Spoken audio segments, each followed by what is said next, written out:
పొద్దున్ననగా వెళ్ళిన వాళ్ళు ఇంకా ఇంటికి రాలేదేంటి? ఇద్దరు ఫోన్లు కూడా ఎత్తటం లేదు. ఏమై ఉంటుంది అసలు? అదే నాకు కంగారుగా ఉందత్తయ్య.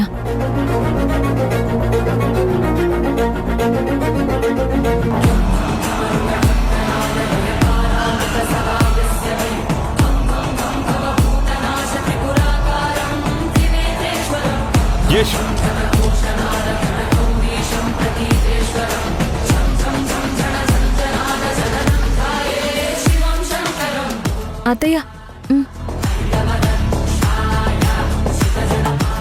ఏమైపోయారు ఇద్దరు? ఎన్నిసార్లు ఫోన్ చేసినా ఎత్తరేంటి అసలు?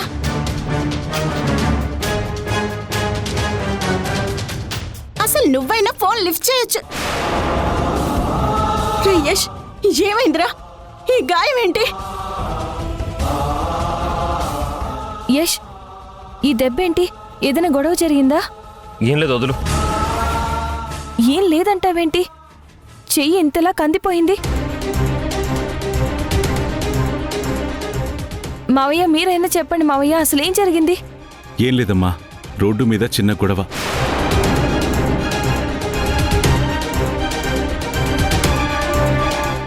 కొంతమంది రౌడీ మూకలు నన్ను కామెంట్ చేస్తే వాడు చేయి చేసుకున్నాడు.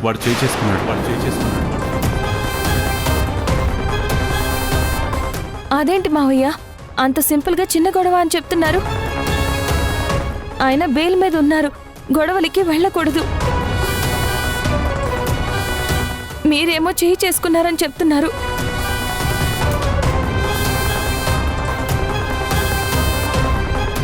చిన్న పిల్లాళ్ళ కాపాడుకుంటున్నాం మావయ్య. ఆయనకేదన్నా జరిగితే మన పరిస్థితి ఏంటి? మన అందరం ఏమైపోతాం?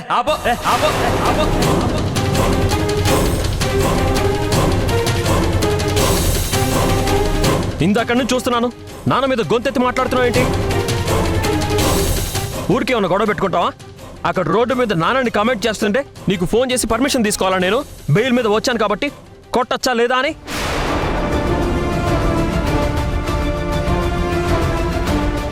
చూడు, నువ్వు ఎంతలో ఉండాలో అంతలో ఉండు. రే యష్, ఏంట్రా ఆవేశం?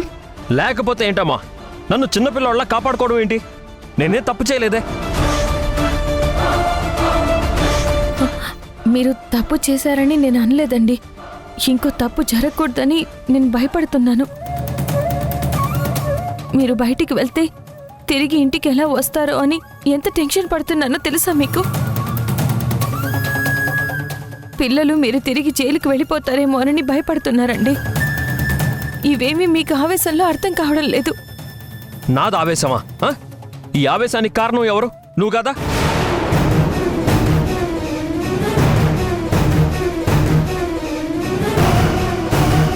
ఆ రోజు కోర్టులో సరెండర్ అయిపోమని చెప్పింది ఎవరు? నువ్వు కాదా? నీ వల్లే నేను చేయని తప్పుకి జైలుకి వెళ్ళాను. నా ప్రాణం రిస్కులో పెట్టి మరీ బెయిల్ తెచ్చుకున్నాను.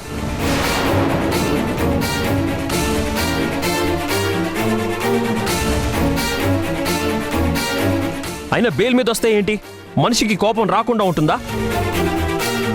కూతురు మీదకి రాళ్లు విసిరినా, పెళ్ళాన్ని తప్పుడు చూపులతో చూసినా, నాన్నని హీనంగా అవమానించినా గాజులు తోడుకొని కూర్చోవాలా?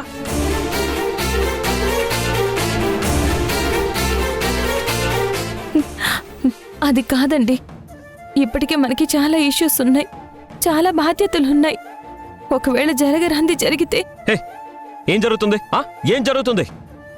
మాటి మాటికి ఏదో జరుగుతుందని భయపెడుతున్నావు. అసలేం జరుగుతుందో చెప్పు.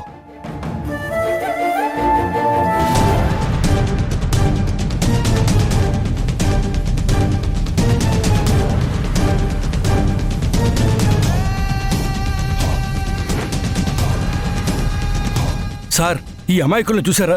ఆ యష్గాడే వీళ్ళకి గట్టి పట్టించాడు. మీరు పెన్ పట్టుకుని స్టేట్మెంట్ రాయండి సార్. ఆ స్టేట్మెంట్లో ఏ రాయాలో నేను చెప్తాను. చూడండి సార్, వీడి చేతిని చూడండి. ఇండియా మ్యాప్ నుండి పాకిస్తాన్ వేరు చేసినట్టు ఎలా వీరు చేశాడు. ఇది అతుక్కోవాలంటే 3 సర్జరీలు చేయాలని డాక్టర్ చెప్పాడు సార్. సార్, వీడి తల చూడండి సార్. రే, అక్కర్లేదురా, నేను చూపిస్తున్నానుగా. మండు వేసవిలో పుచ్చకాయని కిందన పడేస్తే ఎలా పగిలిపోతుందో అలా పగిలిపోయింది సార్. లోపల బుర్ర సలాడ్ అయిపోయిందంటే నమ్మండి.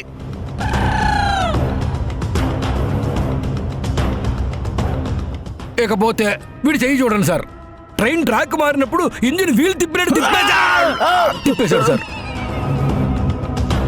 అలాగే వీళ్ళందరినీ కుక్కల్ని కొట్టినట్టు కొట్టేశాడు సార్.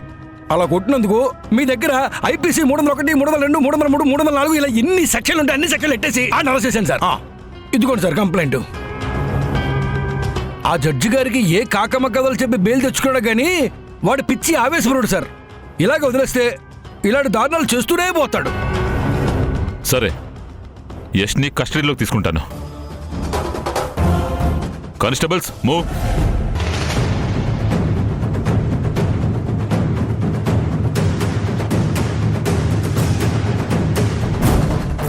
రే అది కాదురా యష్, సింధు చెప్పేది నీకోసమే కదా. ఏంటమ్మా నువ్వు కూడా? ఏంటి ఏం మాట్లాడుతున్నారు మీరు? అసలు నా కోసం అంటారేంటి? నాకు తెలీదా నా గురించి, నా పిల్లల గురించి, నా కుటుంబం గురించి? ఏదన్నా అయితే ఇలా చూస్తూ బతకడం నా వల్ల మాత్రం కాదు. మనిషి ఎప్పుడైనా ఒక్కసారి చేస్తాడు, ఇలా ప్రతిరోజు కాదు. ఇక నేను అలా భయపడుతూ బతకలేనమ్మా. ఇక మీదట అలా భయపడాలని నేను అనుకోవడం లేదు. ఎదురెళ్తాను, తేల్చుకుంటాను.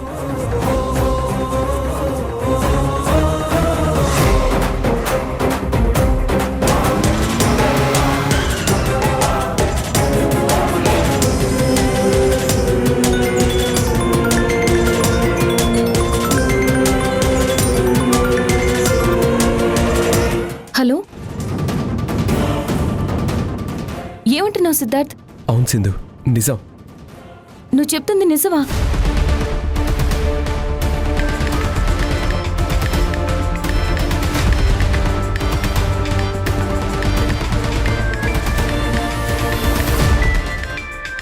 యష్ పైన కేసు బుక్ అయింది. ఇప్పుడు పోలీసులు తనని అరెస్ట్ చేయడానికి వస్తున్నారు.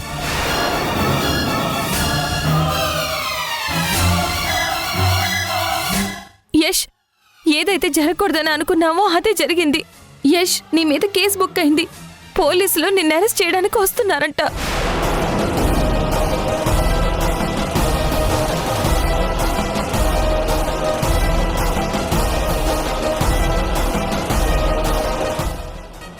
అరే పులే, ఆడిని అరెస్ట్ చేసే దృశ్యకావ్యం నా కల్లారా చూడాలనుందిరా. పదరా మనం కూడా వెళ్దాం. దేవా ఒక్క నిమిషం. ఏయో మీ పేమెంట్ అడిగి తీసుకోరా.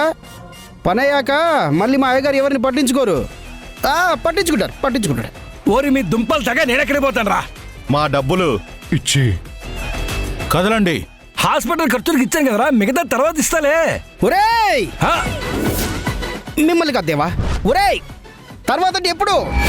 రేపా, ఎల్లుండా, వారం తర్వాత, నెల తర్వాత, లేదా సంవత్సరం తర్వాత?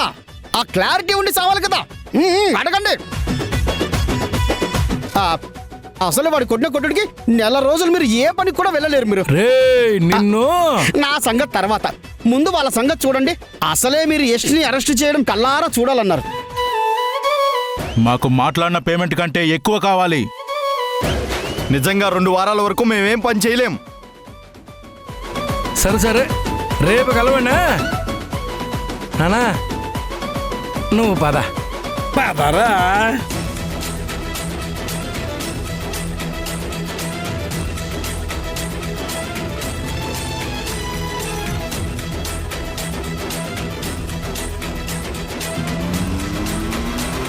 ఇప్పుడు ఈ సమస్యకి పరిష్కారం ఏంటి?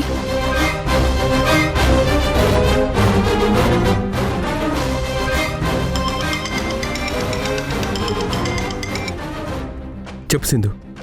సిద్ధార్థ్, ఇప్పుడు ఏం చేద్దామంటావు? ఇప్పుడు యష్కొచ్చిన బెయిల్ ఖచ్చితంగా రద్దవుతుంది.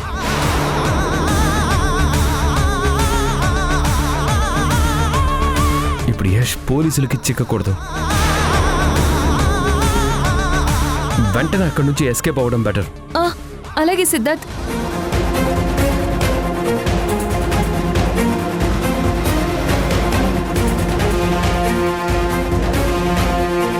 యష్, పోలీసులు వచ్చేలోపు నువ్విక్కడ ఉండడం కరెక్ట్ కాదు.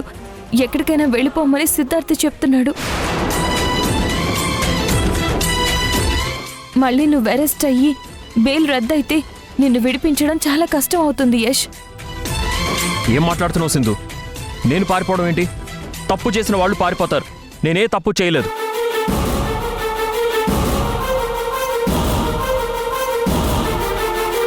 వాళ్ళని ఎందుకు కొట్టానో సమర్థించుకోవడానికి నా దగ్గర చాలా కారణాలున్నాయి. యష్, కోర్టుకు కావలసినవి కారణాలు కాదు, రుజువులు.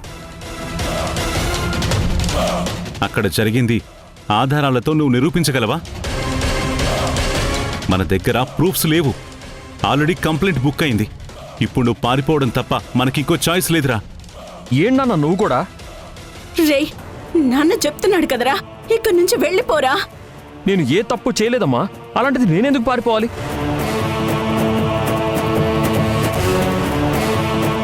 ప్లీజ్ యష్, ప్లీజ్ మూర్ఖంగా వాదించొద్దు. ఇంతమంది చెప్తున్నావంటే నీ గురించి ఆలోచించే కదా. పోలీసులు వచ్చేలోపు నువ్వు వెళ్ళిపో యష్.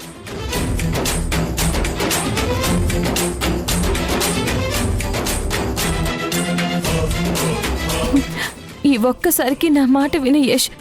వాళ్ళు లోపలికి వచ్చేలోపు నువ్వు వెళ్ళిపో. చేయని తప్పు నెత్తి మీద వేసుకోవడం వల్లే ఇంత దాకా వచ్చింది. ఇప్పుడు నేను పారిపోతే ఇంకో తప్పు చేసినట్టు అవుతుంది. అది నేను చేయలేను సింధు.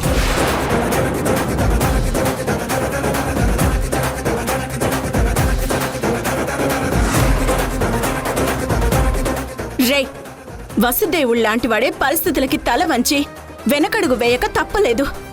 ఇప్పుడు మన పరిస్థితి బాగోలేదురా. ఇక్కడి నుంచి వెళ్ళిపోరా.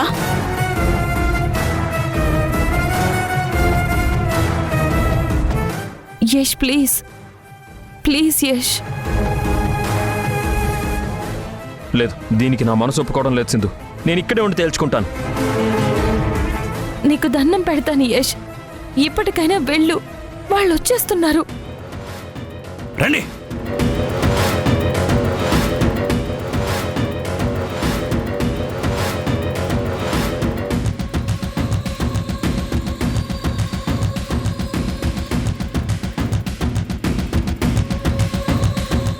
వాళ్ళు వచ్చేస్తున్నారు యష్.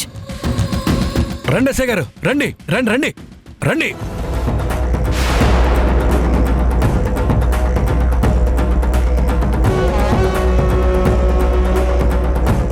అయ్యో, నా కొడుకు దొరికిపోయాడు.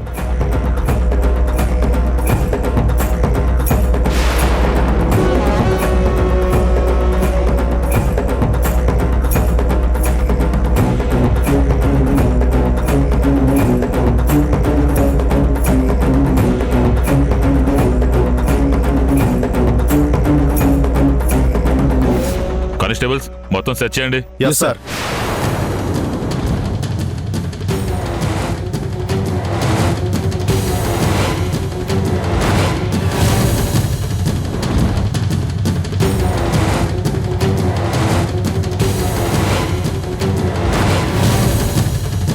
ఎక్కడ యష్? మీరు వాడిని ఎక్కడ దాచినా ఈరోజు వాడు తప్పించుకోలేడు.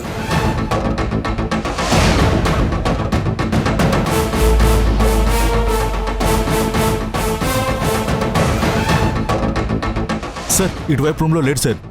అటెళ్ళెత్తుకు ఫాస్ట్.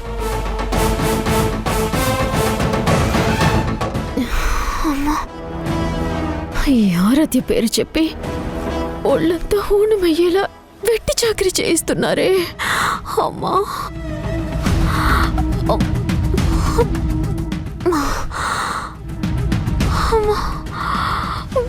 ఏమైంది మధు? నడుము నొప్పి తేజ, నా వల్ల కావట్లేదు. అయ్యో అవునా మధు, ఒక్క నిమిషం. నేను మసాజ్ చేయడంలో ఎక్స్పర్ట్ని. నేను గనక బాంబు రాస్తే అదేదో యాడ్లో చూపించినట్టు పోయిందే, ఇట్స్ గాన్ అని అంటావు. ఒక్క నిమిషం ఉండు. తేజ తేజ, అయ్యో, ఈ మహానుభావుడు ఎలా అడ్వాంటేజ్ తీసుకోవాలని చూస్తున్నాడు. నా నొప్పి వంకతో నడు మీద చెయ్యి వేయాలనుకుంటున్నాడు. ఇప్పుడు వీళ్ళ నుంచి ఎలా తప్పించుకోవాలో ఏంటో అర్థం కావడం లేదు. ఎవరో వచ్చినట్టున్నారు. అమ్మా, వస్తున్నా.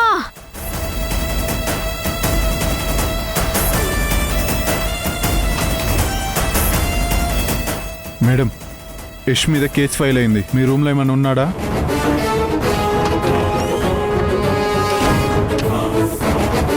సార్, యష్ ఈ రూమ్లో ఎందుకుంటాడు సార్? కానీ నాకు తన గొంతు వినిపించింది. ఈ ఇంట్లోనే ఎక్కడ ఉండుంటాడు. రండి, నేను చూపిస్తాను.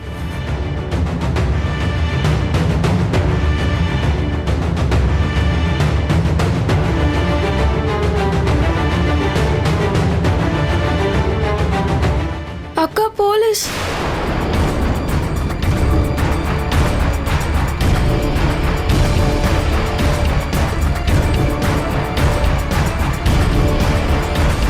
మీ నాన్న ఎక్కడున్నాడు?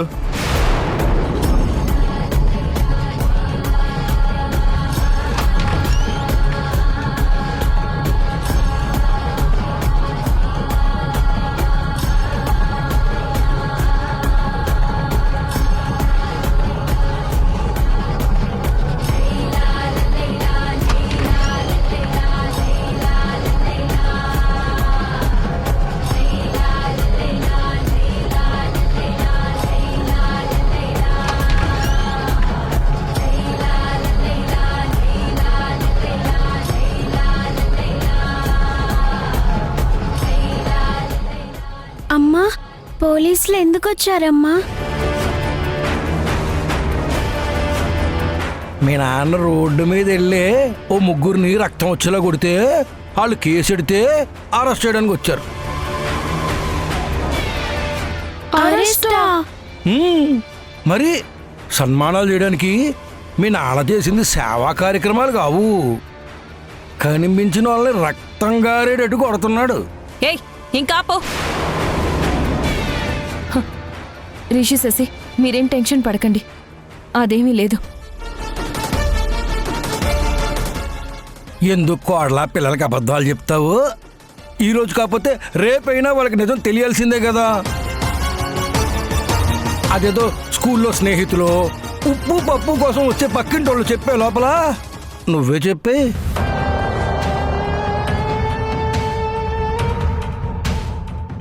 నిన్ను నోరు ముయ్యమన్నానా?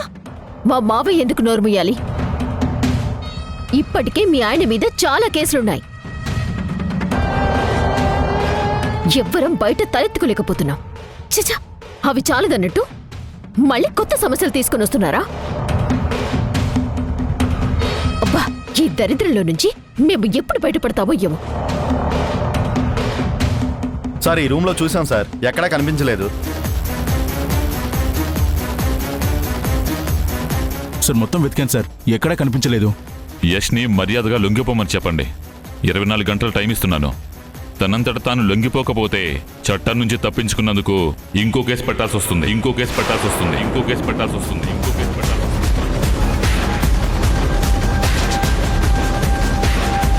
Constables, move.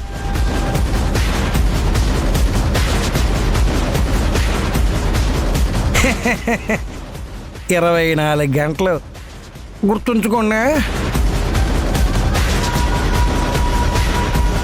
లేకపోతే ఖచ్చితంగా సమస్యల్లో పడతారు.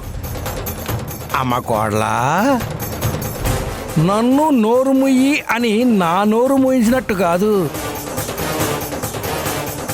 బయట వాళ్ళందరి నోళ్ళు మూయించలేవు. గుర్తుపెట్టుకోయే.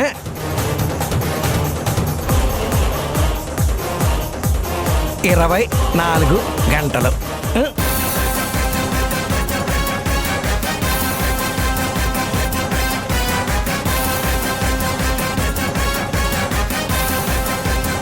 నానమ్మ, నాన్న మళ్ళీ జైలుకి వెళ్ళడం చెప్పావు కదా. అందరికీ న్యాయం చేస్తాడని చెప్పావు. మరి నాన్న ఎక్కడికి వెళ్ళారు నానమ్మ? ఏం పెంపకం అత్తయ్య మీది. కొడుకులని సరిగా పెంచకపోతే ఊరంతా ఇలాగే మీద పడుతుంది. అందరూ మిమ్మల్ని చూసినట్టే మమ్మల్ని కూడా క్రిమినల్స్ ని చూస్తున్నట్టు చూస్తున్నారు.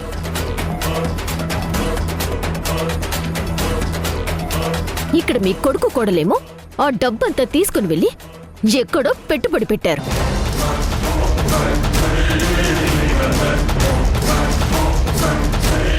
ఇంటి దగ్గరికి ఎవరెవరో వచ్చి రాళ్ళు వేస్తున్నారు, శాపనార్థాలు పెడుతున్నారు. మీ కొడుకు వల్ల మాకు అన్ని సమస్యలే.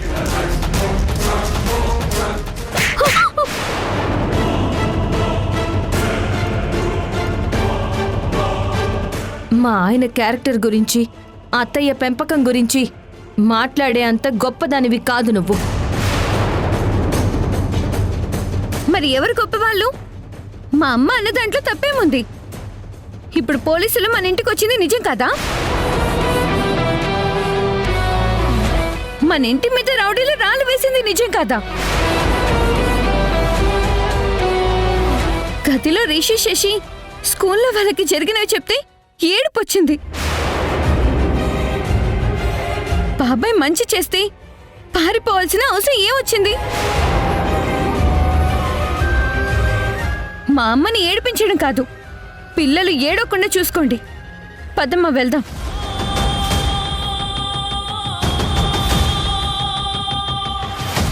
యష్ తప్పించుకున్నాడు కాబట్టి ప్రస్తుతానికి ఈ గండ నుంచి బయటపడ్డాం.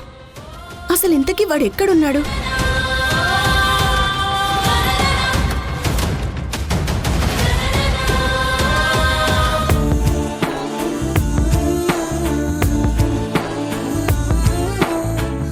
యష్, యష్ ఎక్కడున్నావు? బయటికి రా యష్.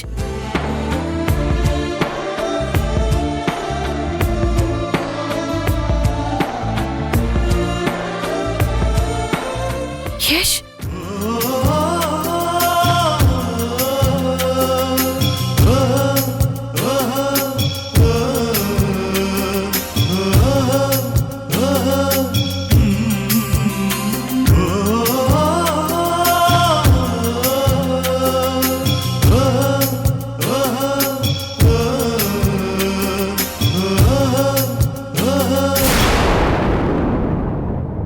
తెల్లారేసరికి ఈ సమస్యకి ఒక పరిష్కారం దొరకాలి. 24 గంటల్లో లొంగిపోవాలని పోలీసులు డెడ్ లైన్ ఇచ్చారు. ఈ కొద్ది గంటల్లో మనం ఏం చేయగలం? ఎలా పరిష్కరించగలం? పరిష్కరించొచ్చు అత్తయ్య. దానికి నా దగ్గర ఒక ప్లాన్ ఉంది.